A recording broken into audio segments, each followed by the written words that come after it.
Hello there, this is Parenting 2.0. This is the progression from Parenting 101. When your child comes into this earth, they are the culmination of the perspective and the consciousness that is accrued from both you and your partner. This is one way that the universe facilitates its own expansion. The purpose of children is not just the expansion of the universal consciousness. It is also to help expand your consciousness, and this is how it's done. We're prevented from expanding when we are stuck in our own childhood, and adults are stuck emotionally in their childhood. All adults still have an inner child, or multiple inner children. If we have not reparented our inner child yet, we are at the mercy of our childhood needs and impulses. Needs that didn't get met, and impulses which occur because of those unmet needs. Our emotional selves never grow up. Our emotional selves are always children. So the leaders of our world are essentially angry, fearful 5-year-olds with nuclear weapons. A child gives us the opportunity to externally parent our internal child. Our children will reflect us specifically so that we can heal ourselves. But instead of heal, let's say integrate ourselves. And here we have our first tip. Parent the child within, externally, through your child. Love becomes distorted if we do not address our own pain. We need to be willing to address our own childhood wounds. We need to be willing to integrate our emotional body in order to ask ourselves the question, what did I need from my parents that I did not get? It's easy then to see the mistakes that you're making with your own child. It's easy then to see how to parent instead. If you parent in the same way that your parents parented you, which is the way you'll parent unless you become more conscious, there is no progression of consciousness. It is a state of endedness. The number one most important thing we can do for our children is to integrate our own emotional childhood pain. If not, we will pass this wound to our children. Think of this like passing a baton. We pass the baton from generation to generation to generation until the person who stops that cycle of wound transfer. If you are not brave enough to sink into your pain and move through it and become conscious of it, you will not see how much trauma was caused by your parents shaming you, and so you will shame your child. You will default to raising your child the exact same way your parents raised you. You have passed on the wound, you have passed the baton. Now, I for one would rather say the buck stops here and be the one to deal with it, all of that intergenerational wounding, than to hope that my child figures out how to do it. We project our wounds onto our children, making it about what's wrong with the child and making it about what the child needs to fix. Because we don't recognize this projection, which is really the reflection of our own childhood pain, we try to fiddle with effects. What I mean is, you try to fix your kid. You try to make them different. But by doing this, you're really walking upstream and not going to accomplish anything. Because it's the same as trying to change the reflection that's in the mirror by trying to clean the mirror as much as you can. It doesn't address the causation of the issue, which is your own pain. It is you. I demonstrate a process to use in order to do this in my YouTube video titled Healing the Emotional Body. If I had my way, all parents would incorporate this process into their daily routine. You shift, and your child will shift. This is the real reason why I don't work with children. If I have a problem with a child, I work with their parent. Now, I realize that some of you will be immediately defensive when I say that, because you would rather I say that you're a wonderful parent no matter what. But if you're the kind of person who sees the child as the problem, stop for a minute and ask yourself, what kind of environment is it that this child, from their perspective, is growing up in? What is this child growing up with in terms of self-concept, if they're constantly being fed with the idea that they're the problem and that something is wrong with them? That's what we do when we externalize our internal wounds on our children instead of dealing with them at the source of the problem, which is really within ourselves. I will say this one last time. If you have an issue with your child, it's not about your child. It's about an unhealed aspect within yourself. If you shift, your child will shift. No exception to this rule. When your own child is upset, it's easy to ask yourself, once you become conscious of this external wounding, what did I want in this same scenario from my parents? I'm going to give you a hint, though. As a child, what we wanted from our parents was not for them to whisk us out of our pain. It was not for them to rescue us. It was not for them to fix us or make things better. What we wanted was unconditional attention, unconditional love. Unconditional meaning that our parent is going to be present with us regardless of whether we feel good or we feel bad. That's what you really wanted as a child. So in order to be fully present with our children, we have to unconditionally be there for them in the emotion that's happening currently. This means we don't immediately rescue our child from feeling angry or feeling sad or feeling pain. What we do is we enable them to understand that they are capable of feeling, fully feeling those emotions, and that we will be with them while they fully feel those feelings. We don't want to immediately whisk them out of their emotions because that fills our child with the idea that negative emotions are bad and are to be avoided. This compounds our internal fracturing. It makes sure that this is a child that is not going to be emotionally intelligent. It's going to be a child that suppresses their emotions and that dissociates from themselves. And that is the same as abandoning themselves. This brings us to the next tip, which is, as far as I'm concerned, the pillar upon which good parenting stands. And it goes like this. Validate emotions. One of the worst things you can do to your child is invalidate their emotions. This is a super common behavior amongst parents. A lot of it stems from the rather selfish fact that we cannot stand to see our children upset. So we try to do everything we can to make them not upset, not because of love and consideration for them, but because of self-preservation. We do it because we don't want to feel upset when we see them upset.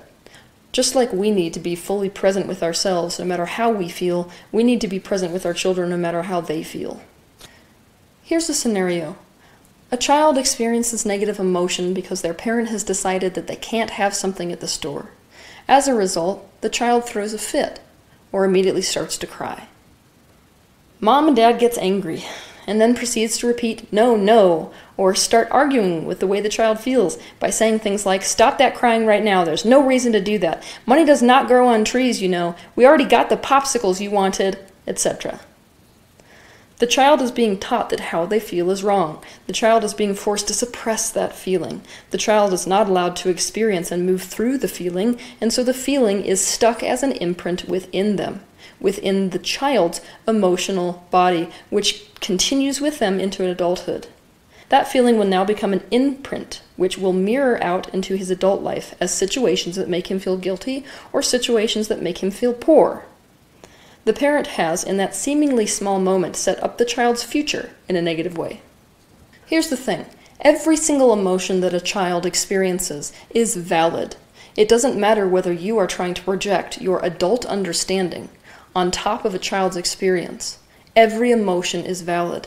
If you had just come from source perspective like a child does, where there is nothing but unconditional love, and where there's nothing but unlimited abundance, it is a painful experience to suddenly be in a conditional world where your abundance seems limited because of your parents' lack of abundance mentality. An extreme reaction is absolutely appropriate. It will never work to impose the adult perspective with all of your years of experience and all of your years of suppressing your own emotion to get a child to see things your way, and that is not the point. The point is not to alter them. The point is to be there with them for their experience unconditionally, no matter if that experience feels good or feels not good to them. In the previous scenario, the thing to do would be to kneel down at their level and express genuine empathy by saying something like, "I know, Lovey, it's okay to feel upset. I feel the exact same way when I want something that I don't feel like I can have." Then you can encourage the child to express to you verbally how they feel or where they feel the feeling in their body. By doing this, you allow them to have feelings and not suppress them. You allow them to move through the feeling. You cause them to know that no matter what, you will be there with them and for them through everything. They are not alone. You are raising an emotionally intelligent child instead of disfiguring their emotional capacity. Notice we did not rush to make the emotion better by giving the child what the child was asking for. We didn't try to rescue them from their emotions, thus causing them to believe the negative emotions are bad or wrong or to be avoided. We didn't immediately buy the child what they wanted and give in. The child did not become a dictator of the household, who everyone is a slave to. Instead, the child was treated as an equal member of the household. Now, if I was in this scenario, this would be a perfect time to teach a child not only to move through their emotion, but also about manifestation. While I was down on one knee, I might explain to them that mommy doesn't have the best abundance mentality, that it's not about the fact that they don't deserve whatever it is that they want. It's that mommy doesn't have a good enough abundance mentality to buy everything, but also that mommy is not the only way for him to get what he wants. Your children are not served by thinking that you're perfect. As parents, we fall into this major ego trap of wanting to be gods to our children, because my hell, it feels really good when someone finally thinks you're significant, the most significant person in their lives. But the reality is we're doing a disservice when we raise them with the idea that mom and dad know everything, because guess what? None of us do. So explain to them about your shortcomings. Explain to them how you might not know the answer. Show them the process of going and looking for the answer. Show them the process of learning. One of the best things you can do is to raise them with confidence about the things that they might learn in their adulthood. One of the best things you can do when your kid asks you a question when they're in the why phase and you don't know the answer is to say, you know, I don't know why, and I don't know if anyone else knows why, but maybe when you grow up, you'll find out why. This gives the child an idea that there is something to reach towards, that they are going to be of some value to the world itself, that mom and dad are not gods. All emotions should be understood and validated. We are not validating that the child's belief is right, we are validating what they feel. We are mirroring it. Mirroring emotion means the child falls down and is crying, and instead of whisking the pain away, we say, oh, I bet that really felt scary, didn't it? I know I used to feel really scared when I fell down when I was your age. We just mirrored how they felt. By doing this, the child is not fighting against their negative emotion, and as a result, the emotion blows over quickly. The third tip I'm going to give today is don't shame your child. Shaming is emotional abuse, period, the end. You can't even argue with that. A child will only respect and love somebody who respects and loves them. Shaming creates humiliation. Shaming also makes the parent the enemy, and a child cannot learn if they are being shamed. Shaming a child is as good as pouring acid on their self-concept. And children are more than capable of learning from the consequences of their own actions without you rubbing salt into the wound. I'm constantly explaining the value to parents of children being able to make mistakes, especially when they're very young. Now, it is true that you're probably going to run into flack from teachers and from other parents who don't understand this concept, but the reality is we are trying to raise children who are responsible, healthy creators. We are not trying to manufacture a tiny being, which will now be a unit of a machine that we call society, that will not be able to think for itself, will not be able to take responsibility, and most of all, whom lives its life to try to avoid conflicts with authority figures. This means that, for example, if your child does not go to sleep on time after being informed of the potential consequence, which is feeling too tired the next day at school, let them find out for themselves. Let them experience the consequence without saying, I told you so. This means they will eventually decide to go to bed on time themselves. Shame is worse than guilt. Guilt is believing that one has done bad, whereas shame is believing that one is bad. Those of us who are conscious of what our own childhood did to us are well aware of just how damaging that belief can be when it is carried on to adulthood. We think a parent can only traumatize their child as a result of abusing or neglecting them, physically abusing or physically neglecting them. This could not be farther from the case. The reality is, by far more damage can be done to your child. by the emotionally abusive things that we do to them. Things that we, in fact, in this society, consider to be normal parenting behavior. Shaming is one of these forms of societally accepted emotional abuse.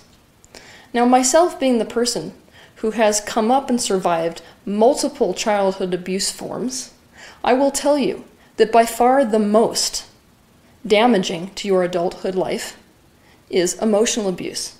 Emotional abuse, shaming included, is more harmful than physical abuse, and it is more harmful than sexual abuse. I find it a tragedy that as a society, we have condemned all forms of abuse, while at the same time upholding the acceptance of the most damaging form of abuse that there is. To me, this is nothing short of tragedy. Now, think about this for a minute. Yeah, there's going to be a lot of damage done when you sexually abuse somebody and when you physically abuse somebody. But the emotional abuse, which often accompanies both other types of abuses, is what lasts with you into your future because it's what forms your self-concept. If you're walking into your future with a corroded sense of self, that spells a life of living hell.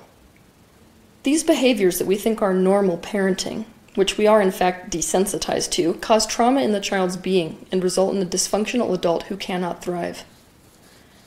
I love this term, failure to thrive, that they like to use with children of abuse and neglect. But I will tell you, there is a great many people who fail to thrive that are quote-unquote functioning members of society. What does it mean to thrive? I can tell you it means a lot more than just surviving into adulthood. The more you integrate your own childhood, the more you will see just how damaging so-called normal good parenting of our time is, and just how many long-term negative effects have to do with that popularly accepted style of parenting. And lastly, the final tip for this parenting video is to question everything. It's incredible how much we parent on autopilot, adopting the beliefs of people, of society, and most especially of our parents. You will parent exactly like your parents parented you until you become conscious. That means we have to question everything we think childhood should be, every way we think we should be with our children, and every way we think our children should be with us. There should be nothing that is off limits to our questioning. We, here, watching this video, those of us who really want our children to grow up in a way that facilitates their eternal nature, in a way that enables them to grow and to thrive, not just survive. It's dependent upon us making the choice to become fully conscious. That's what conscious parenting is all about. It's about us being completely aware of ourselves, completely aware of our children, so that we may facilitate progression and expansion in our world. Have a good week.